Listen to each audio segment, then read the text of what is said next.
கிறிஸ்து இயேசுவில் மிகவும் அதிகமாக நேசப்படுகின்ற அருமையான உடன் விசுவாசி குடும்பங்களே, உங்கள் யாவரையும் இறைமைந்தன் இயேசுவின் திருப்பெயரில் இந்த அருமையான செப்டம்பர் மாதம் 23ஆம் நாளிலே உங்களை சந்திப்பதில் மிகுந்த மகிழ்ச்சி அடைகிறோம். இந்த வேர்ட் ஆஃப் காட் மினிஸ்ட்ரி சார்பாக உங்களை வாழ்த்துகிறோம், ஆசீர்வதிக்கிறோம். காலை நேர இறை தியானத்தை நம்ம ஆரம்பிக்கலாம். முதல் ஆரம்பம் பிதா, குமாரன், பரிசுத்த ஆவியின் நாமத்தில் உள்ளது. ஆமேன். ஜெபிப்போம். சர்வ வல்லமையும் மிகுந்த இரக்கமும் கிருபை நிறைந்த நல்ல ஆண்டவரே, இந்த மகிழ்ச்சியும் ஆசீர்வாதம் நிறைந்த காலை வேளைக்காக ஆண்டவர் என்று சொல்லுகின்றோம். கடந்து போன இரவு முழுவதும் கிருபையாக எங்களை காத்து வழிநடத்தினீர். நானும் மழையை அவ்வப்போது தந்து வருகிறேன். நன்றி ஆண்டவரை. தொடர்ந்து இந்த நாளிலும் உங்களுடைய இறை வார்த்தையின் வழியாக எங்களோடு பேசும். இந்த நாளின் பணிகள் பயணங்களை கர்த்தர் ஆசீர்வதியும். அடியனையும் அன்பர் சாரும் சாகசாரி எடுத்து பயன்படுத்தும். இதை கேட்டு பயன்பெறுகிற எல்லா மக்களும் வாழ்க்கையிலே இறை ஆசீர்வாதங்களை தந்து வழிநடத்தும். விடுதலையின் ஆண்டவர் இயேசுவின் மூலம் ஜெபிக்கும் நல்ல பிதாவே, ஆமேன். காலை வேளையிலே ஆண்டவரை துதிக்கும்படியாக நம்முடைய பாடல் புத்தகத்தில் 6வது பாடலாகிய தருணம் இதுவே கிருபை கூறும் விழிப்பாரும் பதம் தாரும் தாரும் என்ற அருமையான ஒரு பாடலை இணைந்து பாடுவோம். 6வது பாடல் தருணம் இதுவே கிருபை கூறும் என்ற பாடல்.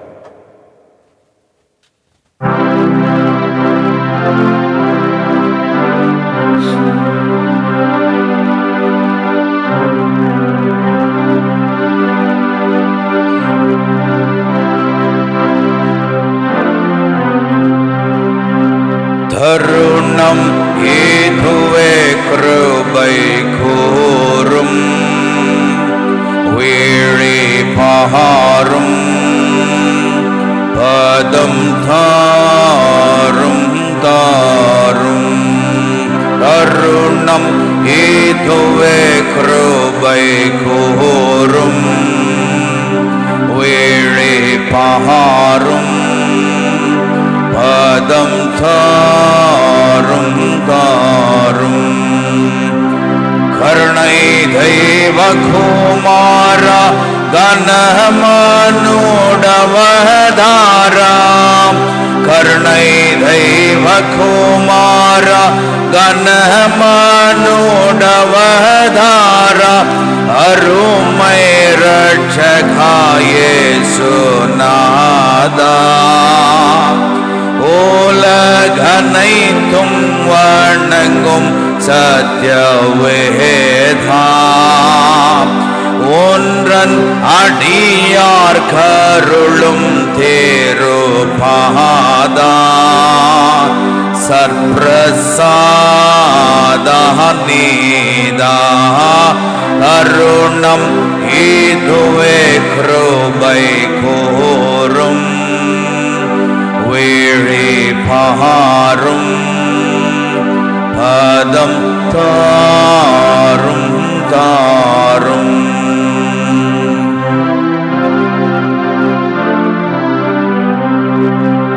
கற்பின் மறிவாயேற்றில் ஓர் பவித்து பிறந்த.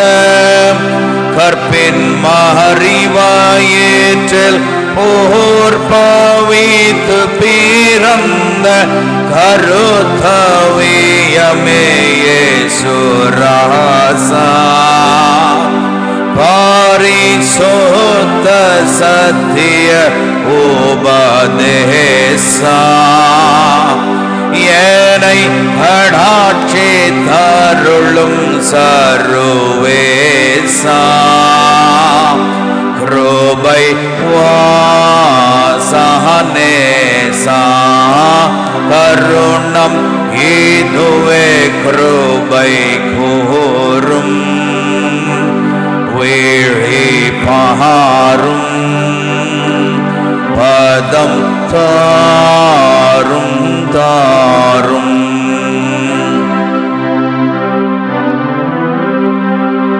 வனத்திருந்து வந்த ஞான தோழி சீரந்த.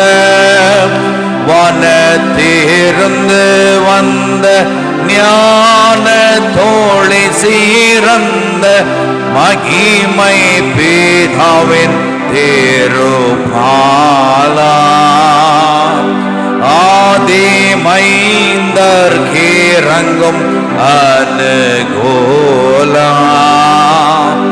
கனவின்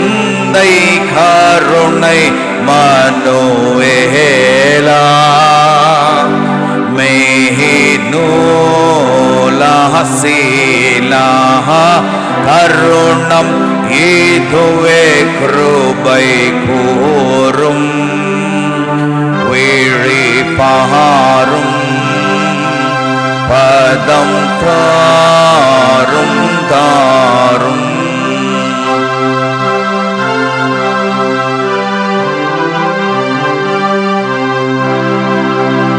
அற்ப உலக வாழ்வில் அலைந்து நீலை கூலைந்து, அற்ப உலக வாழ்வில் அலைந்து நீலை கூலைந்து, அலகை படுகோழியில் வீழ்ந்து தாழ்ந்து அஞ்சி அஞ்சி நலிந்தேனே, அடிமை கஞ்சல் என்று சொல்லும் கோனே, சீமானே தானே அருணம் இதுவே கிருபை கூறும் விழி பாரும் பதம் தாரும் தாரும்.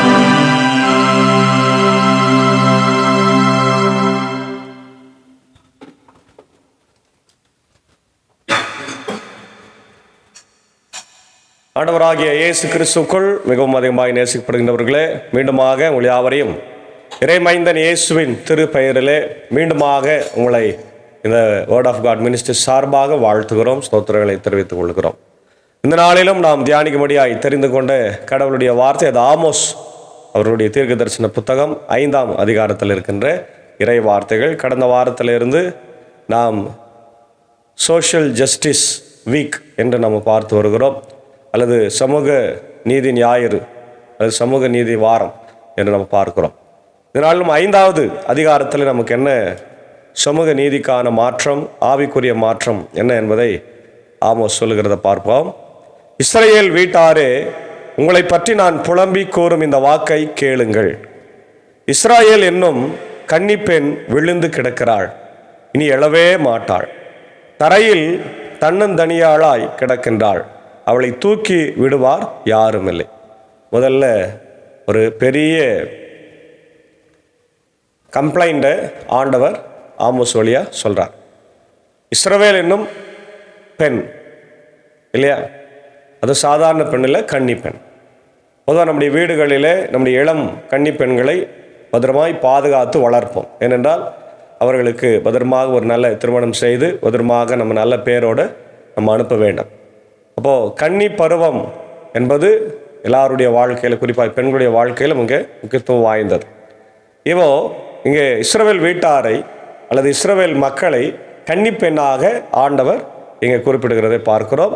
கீழே விழுந்து கிடக்கிறால் யாரும் தூக்கி விடுவதற்கு இல்லைன்னு சொல்கிறாங்க. ஏனெனில் தலைவராக ஆண்டவர் கூறுவது இதுவே, 1000 பேரை அனுப்பிய நகரில் 100 பேரை எஞ்சி இருப்பர், 100 பேரை அனுப்பிய நகரில் 10 பேர் எஞ்சி இருப்பர். இஸ்ரவேல் வீட்டாரின் கதி இதுவே. அதாவது இஸ்ரவேலுடைய அழிவை இங்கே ஆண்டவர் குறிப்பிடுகிறதை பார்க்கிறோம். 1000 பேர் போனால் 100 பேர் தான் பிழைப்பார்கள், 100 பேர் போனால் 10 பேர் தான் பிழைப்பாங்க. இஸ்ரவேல் வீட்டாருக்கு ஆண்டவர் இவ்வாறு கூறுகிறார், என்னை தேடுங்கள் நீங்கள் வாழ்வீர்கள். அல்லேலூயா. பாருங்கள், கடவுளை தேடுங்கள். அப்போ அவங்களுடைய பிரச்சனை என்ன? கடவுளை தேடவில்லை. they didn't search the God. கடவுளை தேடுவது மட்டுமல்ல, கடவுளோடு இணைந்து பயணிப்பது, வாழ்வது தான் சிறந்த வாழ்க்கை இல்லையா? அதை இஸ்ரவேல் மக்கள் செய்யல, கடவுளை தேடல. ஆனால் பெத்தேலை தேடாதீர்கள், கில்காலில் கால் எடுத்து வைக்காதீர்கள், பேர்சேபாவுக்கு கடந்து போக வேண்டாம். ஏனெனில் கில்கால் உண்மையாகவே நாடு கடத்தப்படும், பெத்தேல் பாழாக்கப்படும், எல்லா நாடுகளும் அழிக்கப்படும் என்று ஆண்டவர் எச்சரிக்கிறதை பார்க்கிறோம். அன்பான தேவ பிள்ளைகளே, நம்முடைய வாழ்க்கையில் கூட நாம் நம்முடைய கிறிஸ்தவ ஜீவியத்தில் எப்படி வாழுகிறோம் என்பதை இந்த நாளிலே நம்ம பார்க்க வேண்டும். அதுதான் ஆண்டவர் நம்மளை அழைக்கிறத பார்க்கிறோம். ஆண்டவரை தேடுங்கள் நீங்கள் வாழ்வீர்கள், இல்லையேல் அவர் யோசேப்பின் வீட்டின் மேல் தீ மூழச் செய்வார், அந்நெருப்பு அதை விழுங்கிவிடும், பெத்தேலில் அந்நெருப்பை அணைக்கக்கூடியவர் எவரும் இல்லை. பார்த்தீங்களா, ஆண்டவரை தான் தேடணும், வேற யாரும் இல்லை. எந்த நகருக்கு போனாலும் உங்களுக்கு அழிவு தான் என்பதை ரொம்ப அழகாக சொல்றாரு. இஸ்ரவேல் வீட்டார் மேலே தீய மூளை நான் செய்வேன் அப்படின்றார். அதை யாரும் அணைக்க முடியாது. பெத்தேலில் இல்லையா, இஸ்ரவேலில் யோசேப்பின் வீட்டின் மேலே எல்லாத்தையும் சொல்றார்.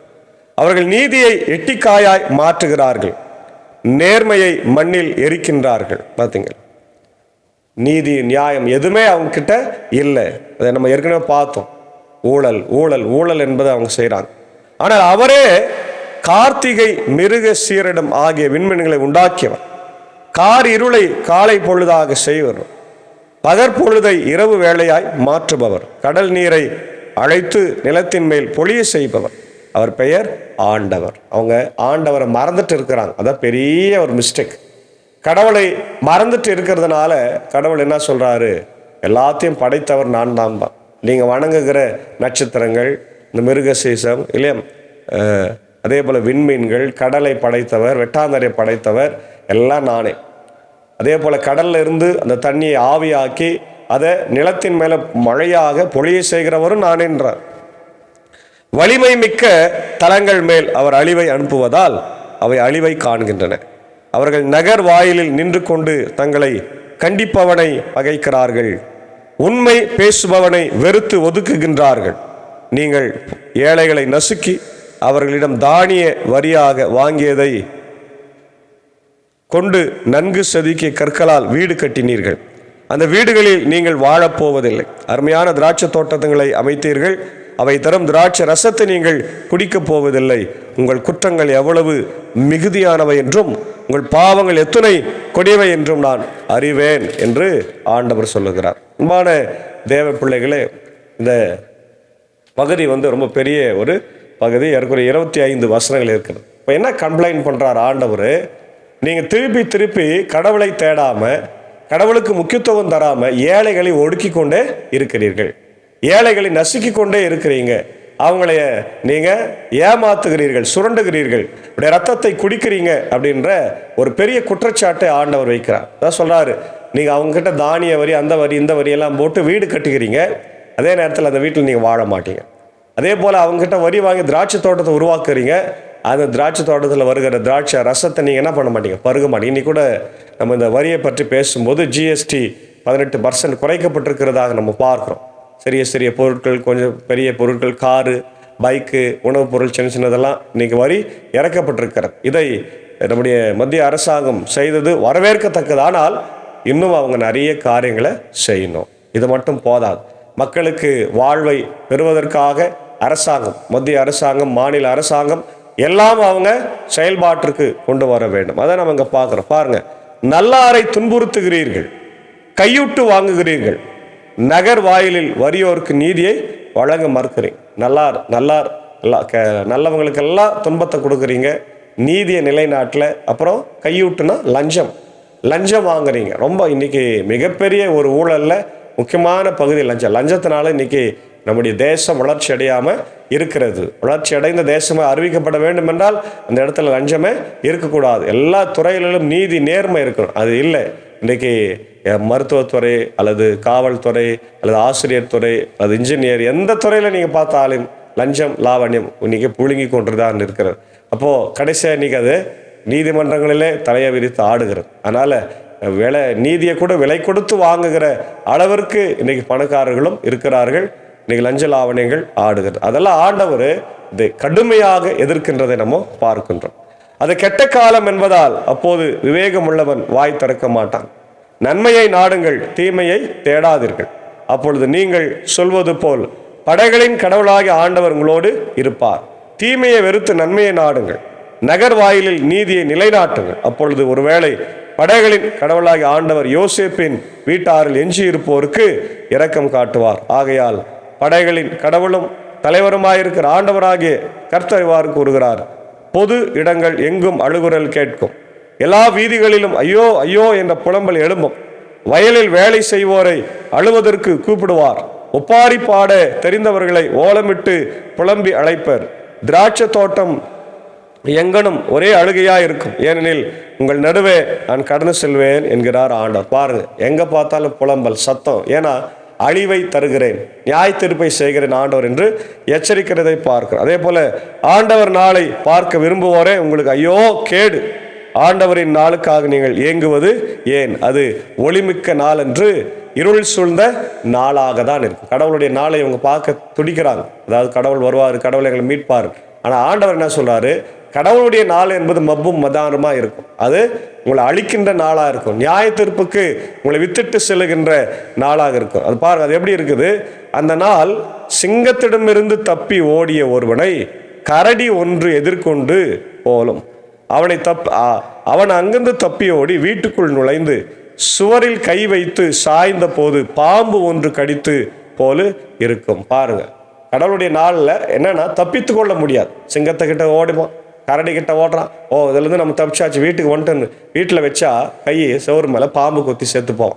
இதுதான் கடவுளுடைய நாள்ல இருந்து நம்ம தப்பிக்கவே முடியாது. ஆண்டவரின் நாள் ஒளியின் நாள் அன்று, அது இருள் கவிந்த நாள் அல்லவா, வெளிச்சமில்லாத காரில் அல்லவா. உங்கள் திருவிழாக்களை நான் வெறுத்து அருவருக்கிறேன். பாருங்க, உங்கள் வழிபாட்டு கூட்டங்களை எனக்கு விருப்பம் இல்லை. எரி பலிகளையும் தானிய படையல்களையும் எனக்கு நீங்கள் செலுத்தினாலும் நான் ஏற்க மாட்டேன். கொளுத்த விலங்குகளை நல்லுறவு பலிகளை செலுத்தும் போது நான் ஏறெடுத்து பார்க்க மாட்டேன். என் முன்னிலையிலே நீங்கள் இரைச்சலிட்டும் பாடும் பாடல்களை நிறுத்துங்கள். உங்கள் வீணைகளின் ஓசை நான் கேட்க மாட்டேன். மாறாக நீதி வெள்ளமென பொங்கி வருக, நேர்மை வற்றாத ஆராய் பாய்ந்து வருக.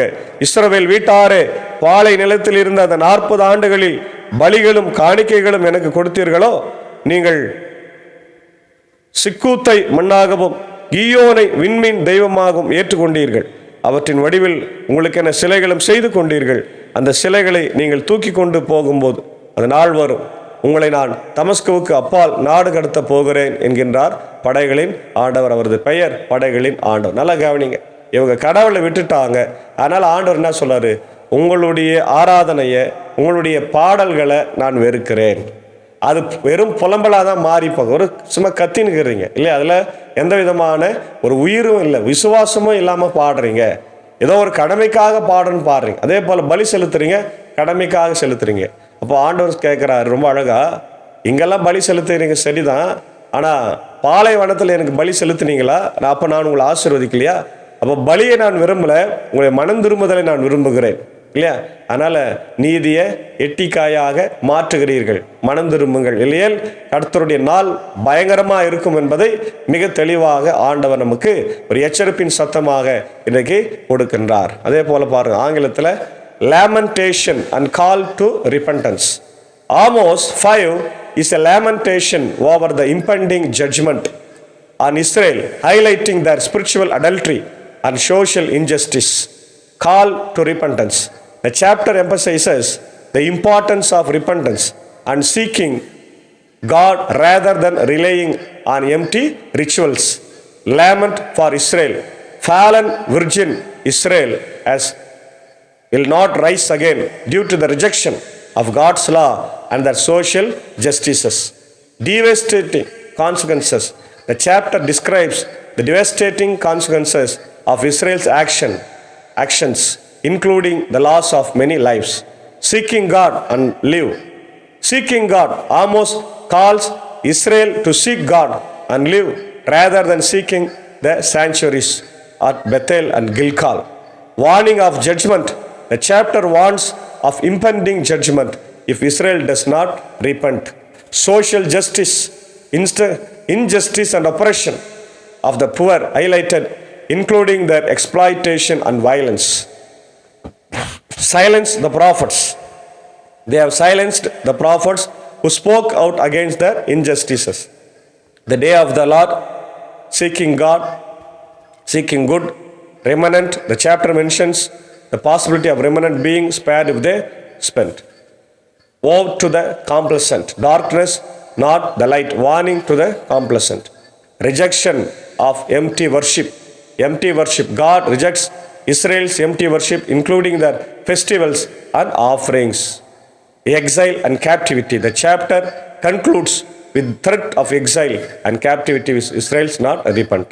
சில வசனங்களை பார்க்கும்போது கலாத்தியர் 4:16 நம்ம பார்க்குறோம். ஆண்டவர் உண்மை பேசுங்கன்னு சொல்கிறார். 1 ராஜாக்கள் 28:22 பார்க்குறோம். ஆகாப்பினுடைய அந்த வாழ்வை ஆண்டவர் வெறுக்கிறார். நீதிமொழிகள் 15:2 நம்ம பார்க்குறோம். ஏசாயா 29:21 பார்க்குறோம். கடவுளை தேடுங்கள் இல்லையா? ஆமோஸ் 5:6, மீகா 3:11, சங்கீதம் 34:12-16, நீதிமொழிகள் 11:27. தீமையை வெறுத்து நன்மை செய்யுங்கள். ரோமர் 12:9, சங்கீதம் 34:14, சங்கீதம் 97:10. கடவுளிடத்தில் வாருங்கள், கடவுளை தேடுங்கள் என்று ஆண்டவர் நம்மளை மிகப்பெரிய ஒரு அழைப்பை கொடுத்து அழைக்கிறார். எனவே அப்படிப்பட்ட ஒரு இறை வாழ்வை வாழ்ந்த ஆண்டவருக்கு பிரியமுள்ள வாழ்க்கை வாழ தூய ஆவியானவர் இந்த நாளிலே நமக்கு உதவி செய்வாராக. ஆமேன். ஜபிப்போம். எங்களை அளவுக்கு அதிகமாக நேசிக்கிறதான நல்ல தகப்பனே, இந்த காலை வேளையிலே உம்முடைய வசனத்தை எங்களுக்கு தந்து மனம் திரும்புதலை எங்களுக்கு ஆண்டவரை கொடுக்கும்படியாக அழைக்கிறேன். எங்களுடைய ஆண்டவரை வாழ்க்கை ஒரு ஆண்டவர் கேவலமான நிலைமையில் இருக்கிறதை நீர் உணர்த்துகிறீர். எங்களுடைய தொழுகை முறை, எங்களுடைய ஆண்டவர் வாழ்க்கை முறை எல்லாமே ஆண்டவர் உமக்கு அருவருப்பாக இருக்கிறது.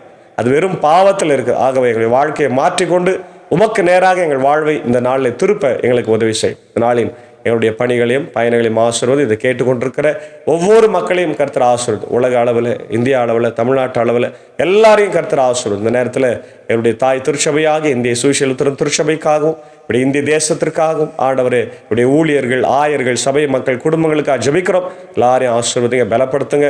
குறிப்பாக என்னுடைய பள்ளிக்கூடங்கள், சிறப்பு பள்ளிக்கூடங்கள், பெதஸ்தா மருத்துவமனை, என்னுடைய அன்பான ஆண்டவரே கண்கடை இறையல் கொள்ளரிக்கா ஜபிக்கிறோம். எல்லாருக்கும் தேவையான நல்ல சுகம், பலன், ஜீவனை தந்து வெளிநடத்த சாட்சியாய் வாழ கிருபை தார். உலக நாடுகளுக்காக ஜபிக்கிறோம். குறிப்பாக ஆண்டவரே இஸ்ரேல் அமாஸ் போர் தீவிரமடைந்து இஸ்ரேல் ஆண்டவரே பாலஸ்தீன நாடே இல்லாமல் போகும் என்று சொல்லியிருக்கிறாங்க. கண்ணோக்கி பாருங்க. ஒரு அமைதியான சூழ்நிலை உருவாக்கித்தார். உக்ரைன் ரஷ்யா போர் நிறுத்தப்பட்ட வேணுமா ஜபிக்கிறோம். உலக நாடுகள் அமைதி சமாதானத்தை தாருங்க. இயற்கை பேரிலிருந்து காப்பாற்றுங்க ராஜா. என்னுடைய இந்திய தேசத்திற்கு ஜபிக்கிறோம். ஆட்சி செய்கிற தலைவர்கள், ஜனாதிபதி, பிரதமர், என்னுடைய துணை ஜனாதிபதி, ஆண்டவரே என்னுடைய முதலமைச்சர், கவர்னர், அனைத்து மாநிலத்தின் முதலமைச்சர்களை கர்த்தர் காத்துறோம். விசேஷமாக இந்த நாளிலே ஆண்டவரை ஜபிக்கும்படியாக கேட்டுக்கொண்டிருக்கிற ஒவ்வொருவருக்காக ஜபிக்கிறோம். எல்லாருடைய வாழ்க்கையிலே பாவங்கள், வியாதிகள், பலவீனங்கள், துன்பங்கள், அக்கிரமங்களை மாற்றி அமைதி சமாதானத்தை இந்த வார்த்தைகளை கேட்கிற ஒவ்வொருவருக்கும் ஆசீர்வாதத்தை தார். குறிப்பாய் இந்த ஊழியத்தில் இருக்கிற அன்பசாரி, மேஜக்காவை, அன்பான பிள்ளைகள், மார்த்தால் மரியாதையும் அன்புக்குரிய சாகசாரி டீச்சரை அடியனை எடுத்து பயன்படுத்தும். குறிப்பாக அடியன் செய்கின்ற ஆண்டர் பாபனப்பள்ளி கிராமத்தை ஆசீர்வதி. பாபனப்பள்ளி, மின்னூர், வடகரை, மேல்சான திருச்சபைகள், குடும்பங்கள், பொறுப்பாளர்கள் ஆசீர்வதி. பலவீனமாக இருக்கிற மக்களை கண்ணோக்கி பார். உடைய ஆண்டவர் அமுதம்மா, விமலா அம்மாவுக்காக, நகோமி அம்மாவுக்காக, இப்படி வேதமணி அம்மாவுக்காக ஜபிக்கிறோம். ஆண்டவர் பலவீனங்கள்லாம் மாற்றுங்க, சுகத்தை தார். இன்னும் யாரெல்லாம் இதை கேட்டுக்கொண்டிருக்கிற மக்களுடைய இல்லங்களில் படுக்கையில் இருக்கிறார்களோ, ஆண்டவரே நீண்ட நாள் சிகிச்சை பெறுகிறார்களோ, மருத்துவமனையில் சிகிச்சை பெறுகிறார்கள், எல்லாரையும் கண்ணோக்கி பார். உடைய வியாதிகளை, பலவீனங்களை மாற்ற வேண்டும் என்று ஜபிக்கிறோம். விசேஷமாக இந்த நாளில் கூட ஆண்டவரே இந்த மெடிக்கல் ட்ரிப்புக்காக ஆண்டவரே லண்டன் செல்லுகின்ற இப்படி அன்புக்குரிய doctor Joel, doctor Rachel Joel அவர்களுக்காக ஜபிக்கிறோம். இந்த நாளில் பயணம் செய்கிற அவர்களே ஆசீர்வதிங்க. பயணத்தை பத்திரமாய் ஆண்டவரே நீர் வாய்க்க செய்து பத்திரமாய் அங்கே போய் அவங்க தரையிறங்கி அங்கே பணிகளை முடித்து மீண்டும் எங்கள் முதலில் திரும்பி வரவும், அப்படி மெடிக்கல் பணியை தொடரவும் கர்த்தர் கிருபை தர வேண்டுமா ஜபிக்கிறோம். பயணங்களை வாய்க்க செய்யும். அதே போல் ஆண்டவரே என்னுடைய ஜான் அம்மாவுடைய அக்கா மருமகன் திரு டேனியல் ராஜா அவர்களுக்காக ஜபிக்கிறோம். அவருடைய அன்பு மனைவி ரஞ்சனிக்காக ஜபிக்கிறோம். பிள்ளைகளுக்காக 2 பெண் பிள்ளைகளுக்காக ஜபிக்கிறோம். ராஜஸ்தானில் உதய்பூரில் ஒரு மெடிக்கலில் ஆண்டவர் இருக்கிறாங்க. கண்ணோக்கி பாருங்கள். இந்த நாளில் பிறந்த நாளை கண்டு நன்றி செலுத்துகிற அன்பு சகோதரனி ஆசீர்வதிங்க. ஆண்டவரே அவர்களுக்கும் குடும்பமாக ஆண்டவரே என்னுடைய தமிழ்நாட்டை விட்டு வெளி ஊரில், வெளி மாநிலத்தில் இருக்கிறப்போ உங்களுடைய கிருபை, உங்களுடைய ஆசீர்வாதம் அவங்களோடு கூட தங்கியிருக்க வேண்டும் என்று ஜபிக்கின்றோம். தொடர்ந்து இந்த நாளில் ஆண்டவரே எல்லா பணிகளையும், பயணங்களையும் கர்த்தர் எங்களுக்கு ஆசீர்வதி, ஊழியத்தை ஆசீர்வதியும். இதை கேட்டுக்கொண்டிருக்கிற ஒவ்வொரு ஆண்டவருடைய உள்ளத்தையும் இல்லத்தையும் என் தேவன் சந்தித்து இந்த இறை ஆசிரியர்களை விடுதலை தந்து வழிநடத்தும். இறை மைந்தன் இயேசுவின் மூலம் ஜபிக்கிறோம் நல்ல பிதாவே, ஆமேன். நம்முடைய ஆண்டவராக இயேசு கிறிஸ்துவின் கிருபை, பிதாவாகிய தேவனுடைய அன்பு, பரிசுத்த ஆவியானவர் இந்த நாளிலே நம்ம அனைவரோடு கொண்டிருப்பதாக. ஆமேன். God plus.